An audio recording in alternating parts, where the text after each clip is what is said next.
ചിന്തിക്കാനുള്ള അവസരമാണ്. ശ്രീ ഉണ്ണിത്താൻ, ശരത് പവാറിനെ പ്രധാനമന്ത്രി സ്ഥാനത്തോട്ട് ഇടതുപക്ഷ പാർട്ടികൾ പലരും പരിഗണിക്കുന്നു. എങ്ങനെ പ്രതികരിക്കുന്നു ഇതിനോട്? കോൺഗ്രസ് വളരെ അന്തരീക്ഷമായ ഒരു കാര്യം പ്രഖ്യാപിച്ചിട്ടുണ്ട്. ഇത്തവണ ഞങ്ങളുടെ പ്രധാനമന്ത്രി സ്ഥാനാർത്ഥി എന്ന് പറയുന്നത് ശ്രീ മൻമോഹൻ സിംഗ് ആണ്. ഒന്ന്. രണ്ട്, മറ്റ് ഒരു മുന്നണിയെ സംവിധാനത്തെയും പിന്തുണ കൊടുക്കുന്ന പ്രശ്നം ഇത്തവണ കോൺഗ്രസിന്റെ ഭാഗത്തുനിന്നുണ്ടാകുന്ന പ്രശ്നമില്ല. കോൺഗ്രസ് ഒരു ഗവൺമെന്റ് നേതൃത്വം കൊടുക്കാൻ തയ്യാറാണ്. അതിന്റെ നേതാവ് ശ്രീ മൻമോഹൻ സിംഗ് ആണ്. മാത്രമല്ല, സമാന ചിന്താഗതിക്കാരെ രാഷ്ട്രീയ പ്രസ്ഥാനങ്ങളെ സമന്വയിപ്പിച്ചുകൊണ്ട് ആ ഗവൺമെന്റ് നേതൃത്വം കൊടുക്കാനാണ് ഞങ്ങൾ ആഗ്രഹിക്കുന്നത്. പക്ഷേ കെ പി കുഞ്ഞിക്കണ്ണൻ പറഞ്ഞതിനകത്തൊരു വൈരുദ്ധ്യമുണ്ട്. അത് മറ്റൊന്നുമല്ല, ശ്രീ ശരത് പവാർ ഞങ്ങളുടെ UPയുടെ അവിഭാജ്യമായ ഒരു ഘടകമാണ്.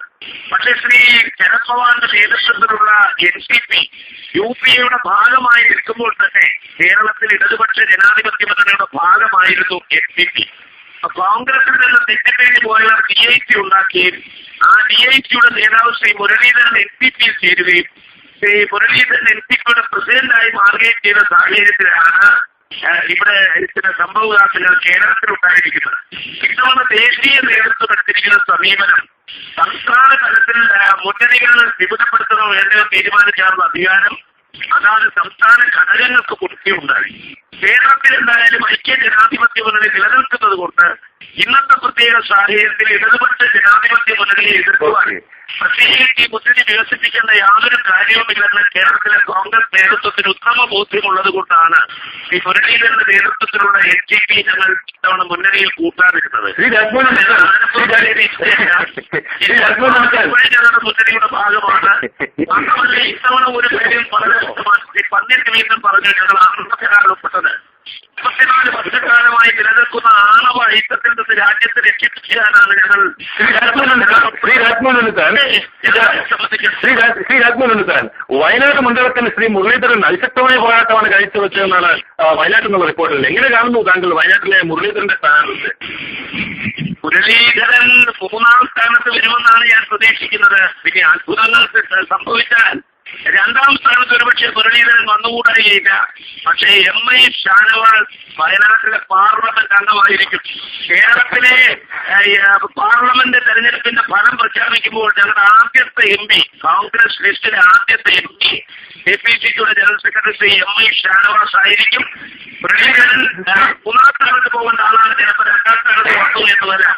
ശ്രീ പന്നിൻ രവീന്ദ്രൻ, മുരളീധരൻ 2ാം സ്ഥാനം നേടുമെന്നാണ് ശ്രീ ഉണ്ണിത്താൻ പറയുന്നത്. അപ്പോ റഹമത്തുള്ളയുടെ കാര്യം കഷ്ടത്തിലായോ? എന്റെ സുഹൃത്ത് ഉണ്ണിത്താൻ ഒരുപാട് ആശയങ്ങൾ മനസ്സിൽ വെച്ചിരിക്കാൻ കഴിയാത്ത ആളാണ്. മനോഹരമായി സംസാരിക്കും. നല്ല ഭാഷ്യമാണ്, നല്ല സാഹിത്യ ഭാഷ്യമുണ്ട്. ആലങ്കാരിക പ്രവൃത്തി മാത്രം പരിഹാരം കാണാൻ പറ്റുമെന്ന് ആലങ്കാരിക പ്രയോഗം പോലെയാണ്. നിത്യ യാഥാർത്ഥ്യം. കോൺഗ്രസ് എന്ന് പറയുന്ന പാർട്ടി ഇവിടെ അവരുടെ പ്രധാനമന്ത്രി രാജ്യം ഭരിക്കാൻ പോകുന്നു പറയുന്നു. എവിടെ ഭരിക്കാനാണ്? കോൺഗ്രസിന് അതിനുള്ള കെൽപ്പിട്ടും അതിനുള്ള മറ്റു കക്ഷികളെ ആശ്രയിച്ച് അപ്പോൾ പ്രധാനമന്ത്രി ആരാണ് തീരുമാനിച്ചത്? കോൺഗ്രസ് ആകുന്നു. അത് മോഹങ്ങൾക്കാണ്. ശ്രീ പന്നിൻ രവീന്ദ്രൻ, ഇടതു മുന്നണിയിൽ ബന്ധപ്പെട്ട നമ്മുടെ ഇടതുമുന്നണിയുടെ ഭാഗമായി 3ാം മുന്നണിയുടെ രൂപീകരിച്ചപ്പോൾ ജനതാദൾ ബാംഗ്ലൂരിൽ വലിയ റാലിയൊക്കെ നടത്തി. HP കുമാരസ്വാമി ഇന്നലെ സോണിയാഗാന്ധിയുടെ ചർച്ച നടത്തി. ഈ 3ാം മുന്നണി 3 വഴിക്ക് പോകുന്നു എന്നുള്ളത് യാഥാർത്ഥ്യമാണോ? അല്ല, നിങ്ങൾ തെരഞ്ഞെടുപ്പിനിടയിൽ സീറ്റുകളൊക്കെ വരുമ്പോൾ നമുക്ക് ഇന്ത്യൻ രാഷ്ട്രീയം കാണാം. ഇന്ത്യൻ രാഷ്ട്രീയത്തിൽ കോൺഗ്രസിനും BJPക്കും പകരമായ ഒരു ഗവൺമെന്റ് ഉണ്ടാക്കാനുള്ള ശക്തി ഇടതുപക്ഷ മതേതര പൂർണ്ണ വിശ്വാസങ്ങൾക്കുണ്ട്. അങ്ങനെ വരുമ്പോൾ താങ്കൾ നേരത്തെ മനസ്സിലുള്ള ആശങ്ക പരിഭാവും ഇവിടെ വരാൻ പോകുന്നത് ഒരു മതേതര ജനാധിപത്യ ഒരു പരിപാടിയുടെ അടിസ്ഥാനത്തിൽ. ശ്രീ KP കുഞ്ഞിക്കണ്ണൻ, വയനാട്ടിൽ KM മുരളീധരൻ അക്കൗണ്ട് തുറക്കുവോ? ലോക അത്ഭുതമായിരിക്കില്ലേ? ശ്രീ KP കുഞ്ഞിക്കണ്ണൻ കേൾക്കാവോ? കുഞ്ഞിക്കണ്ണനെ ഒരുപാട് മോഹിക്കണം. ശ്രീ KP കുഞ്ഞിക്കണ്ണൻ, വയനാട്ടിൽ NCPക്ക് ഒരു അക്കൗണ്ട് പ്രതീക്ഷിക്കാമോ? 16-ാം തീയതി കഴിഞ്ഞ് പ്രഖ്യാപിക്കുന്ന ഒരു വിഷയത്തെക്കുറിച്ചുള്ള ഒരു തർക്കമൊന്നും ഞങ്ങൾ ഉന്നയിക്കുന്നില്ല. പക്ഷെ കോൺഗ്രസിന്റെ പ്രതിനിധി ഉണ്ണിത്താൻ പറഞ്ഞിരിക്കുന്നത് അദ്ദേഹത്തിന് 2ാം സ്ഥാനം നൽകിയിരിക്കുകയാണ്. ഇന്ന് നടന്നാൽ 2ാം സ്ഥാനം. അത്ഭുതം നടത്താൻ 1ാം സ്ഥാനത്ത് എത്തുന്നതിന് അത്ഭുതത്തിന്റെ ഒരു പക്ഷപാതമില്ലല്ലോ. ശ്രീ ഉണ്ണിത്താൻ, കെ മുരളീധരൻ എന്ന് പറയുന്ന ഇടതിനും വലതു മുന്നണിക്കും BJPക്കും എതിരെ ഒറ്റയ്ക്ക് മത്സരിച്ച ശ്രീ മുരളീധരന് എന്തടിസ്ഥാനത്തിലാണ് താങ്കൾ രണ്ടാം സ്ഥാനം കാണുന്നത്? UDFന്റെ ഒരു കോട്ടയായ വയനാട്ടിൽ മുരളീധരന് രണ്ടാം സ്ഥാനം കിട്ടുന്നത് പോലെ ഒരു വൻ വിജയമല്ലേ? ഞാൻ മുരളീധരന് രണ്ടാം സ്ഥാനം കണ്ടത് യാഥാർത്ഥ്യ ബോധത്തോടു കൂടിയാണ്. കാരണം ശ്രീ മുരളീധരൻ പണ്ട് കോഴിക്കോട് പാർലമെന്റ് അംഗമായിരുന്നു. ആ കോഴിക്കോട് പാർലമെന്റിൽപ്പെട്ട ബത്തേരിയും കൽപ്പറ്റയും തിരുവമ്പാടിയും ഇപ്പോഴും വയനാട് സീറ്റിന്റെ ഭാഗമാണ്.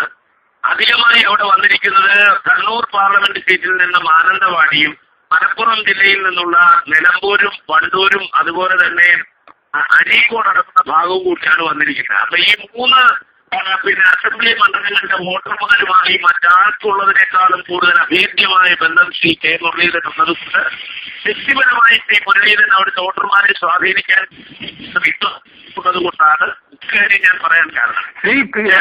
CPI എന്ന് പറയുന്ന രാഷ്ട്രീയ പ്രസ്ഥാനം അവിടെ ഇല്ല. ഞാൻ മന്യം രവീന്ദ്രനോട് എന്റെ ബഹുമാന്യ സുഹൃത്തിനോട് സ്നേഹപുരസ്സരം ഒരു വെല്ലുവിളി നടത്താൻ തയ്യാറാണ്. കാരണം ഇത്തവണ കേരളത്തിൽ ഇന്ത്യൻ പാർലമെന്റിൽ അംഗമില്ലാത്ത ഒരു പാർട്ടിയായി ഇന്ത്യൻ കമ്മ്യൂണിസ്റ്റ് പാർട്ടി മാറും. അക്കാര്യത്തിൽ ആ വെല്ലുവിളി സ്വീകരിക്കാൻ ശ്രീ പണ്ഡിറ്റ് രവീന്ദ്രൻ തയ്യാറുണ്ടോ? ഉണ്ടെങ്കിൽ 16-ാം തീയതി കഴിഞ്ഞിട്ട് നിങ്ങൾ ഞങ്ങൾ രണ്ടുപേർ സൃഷ്ടിക്കണം. കേരളത്തിൽ നിന്ന് ഇന്ത്യൻ പാർലമെന്റിൽ CPIക്ക് ഒരു അംഗം പോലും ഉണ്ടാകാത്തൊരു തെരഞ്ഞെടുപ്പ് ഈ തെരഞ്ഞെടുപ്പ് ആയിരിക്കും എന്നുള്ള കാര്യത്തിൽ മറുപടി പറയൂ. അതെ, പുണ്യസ്ഥാനിൽ പറയുന്ന മറുപടി പറയാൻ ഞാനില്ല. അങ്ങനെ പറഞ്ഞിട്ട് കാര്യമില്ല. അദ്ദേഹം ഇങ്ങനെ ഒരുപാട് മനക്കോട്ടുകൾ കിട്ടും. ആ മനക്കോട്ടുകൾ യാഥാർത്ഥ്യമായ പ്രത്യേകം പറയും. പിന്നെ വാദത്തിന് വേണ്ടി വായിച്ചുകൊണ്ടാ കാര്യം. നമ്മളുമായി ഒരുപാട് ഏറ്റുമുട്ടലല്ലേ, ആ ഏറ്റുമുട്ടൽ തെറ്റായിരിക്കും പരസ്പരം ഉണ്ടല്ലോ. അതുകൊണ്ട് അതിനൊന്നും മറുപടി പക്ഷേ ശ്രീ പണ്ഡിറ്റ് രവീന്ദ്രൻ, താങ്കളുടെ ശബ്ദം കുറച്ചുകൂടെ ക്ലിയർ ആകണം. ഞാനൊരു കാര്യം ചോദിക്കട്ടെ, ഈ CPIയും മുരളീധരൻ അനുകൂലമായി വയനാട്ടിൽ ചിന്തിച്ചു എന്നൊരു ഒരു ഒരു ഒരു അങ്ങനെ പരക്കെ പ്രചരിക്കുന്നുണ്ട്. എത്രമാത്രം ശരിയാണത്? അല്ല, അദ്ദേഹം നടത്തിട്ടോ വയനാട്ടിൽ രണ്ടാം സ്ഥാനത്തായിരിക്കും. രണ്ടാം സ്ഥാനത്താണെങ്കിൽ ഉറപ്പ് സ്ഥാനവാദം തോന്നിച്ചു. കാരണം കോൺഗ്രസിന്റെ വോട്ടിലെ മുരളീധരമാണെന്നത് സംസ്ഥാൻ മനസ്സിലാക്കിയില്ല. വയനാട് രാഷ്ട്രീയത്തെക്കുറിച്ച് ചിന്തിക്കാൻ അറിയാലോ. ചർച്ചയെക്കുറിച്ചും ചർച്ചക്കില്ല. നിങ്ങൾക്ക് പരസ്പരം ചർച്ചകൾ കണ്ടിക്കാം. ഹലോ, വയനാട് നിയോജക മണ്ഡലത്തെ കുറിച്ച് വളരെ നന്നായിട്ട് അറിയാവുന്ന ഒരാളാണ് ഞാൻ.